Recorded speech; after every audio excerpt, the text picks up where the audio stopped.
Subdit 1 Industri Perdagangan dan Asuransi Direktorat Reserse Kriminal Khusus Polda Sumsel menangkap 3 pelaku pengoplos tabung gas subsidi 3 kg ke dalam tabung gas 12 kg di kawasan Jalur Banyu Asin. Pelaku berhasil ditangkap setelah adanya laporan dari warga. AKBP Ferry Harhab, Kasubdit 1 Indaksi Ditreskrim Sus Polda Sumsel mengatakan, dari tangan ketiga pelaku, petugas mendapati 33 tabung gas berukuran 12 kg, 169 tabung gas 3 kg, 5 unit alat untuk memindahkan gas, 1 timbangan 50 kg, 250 karet sil, 24 segel plastik, dan 1 buah mobil Daihatsu Grand Max BG 9016 JB. Kita dapat informasi dari masyarakat tentang adanya pelaku yang memindahkan gas LPG yang subsidi dari 3 kilo ke 12 kilo, di mana ini pelakunya perorangan, dia menjualnya dengan maksud mencari keuntungan.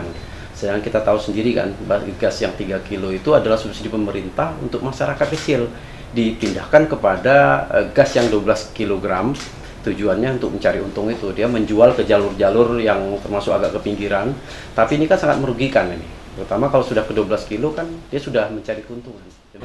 Akibat ulahnya, tersangka diancam pasal 62 ayat 1 JO pasal 8 ayat 1 huruf C Undang-Undang Nomor 08 Tahun 1999 tentang PK dan pasal 53 JO 23 Undang-Undang Nomor 22 Tahun 2001 tentang migas dengan ancaman hukuman 5 tahun penjara. Pradio Satria, Septewa Rizky, Sriwijaya TV.